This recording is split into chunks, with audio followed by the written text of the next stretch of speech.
Hi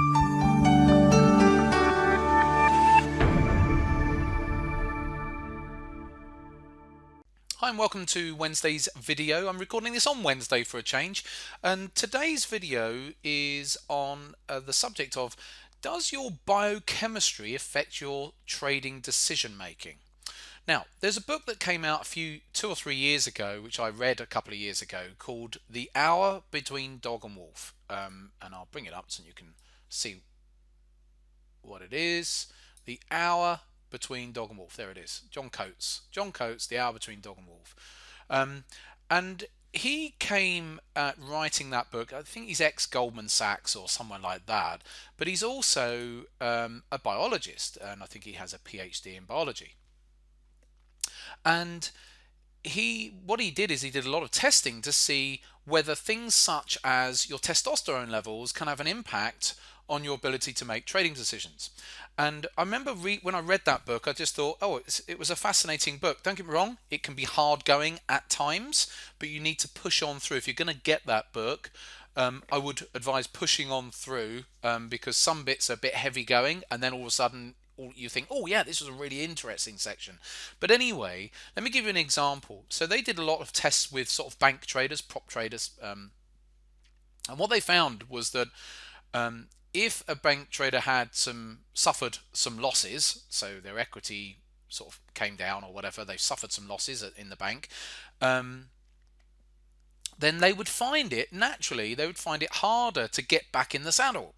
So it might be that they would hesitate more on some trades.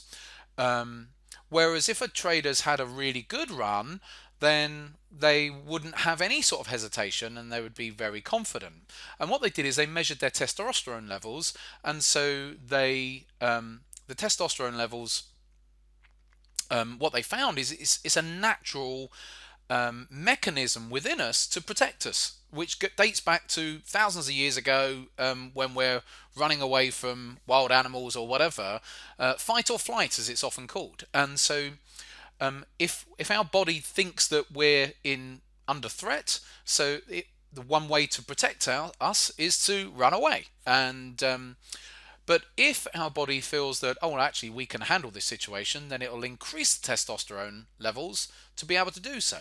And I don't want to give away everything that's in that book, but that's just a simple example there. But what they found was that testosterone levels do have an impact on your decision making. And so as a result of doing all these tests with various traders, so testosterone levels dips, not very good. Testosterone levels too high, not very good, because then you're overconfident. And so if you want to explore more on that, I would recommend getting that book.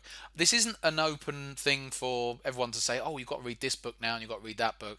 I just thought I'd put it out there because it's something a little bit different to every other book on trading, and because it's looking at your biochemistry rather than even your subconscious and your psychology and your mindset. So if you're interested in that, it's quite a fascinating read, and I don't want to give too much away because there's some nice little gems within that book, well worthwhile having a read as we are in the summer period. There you go.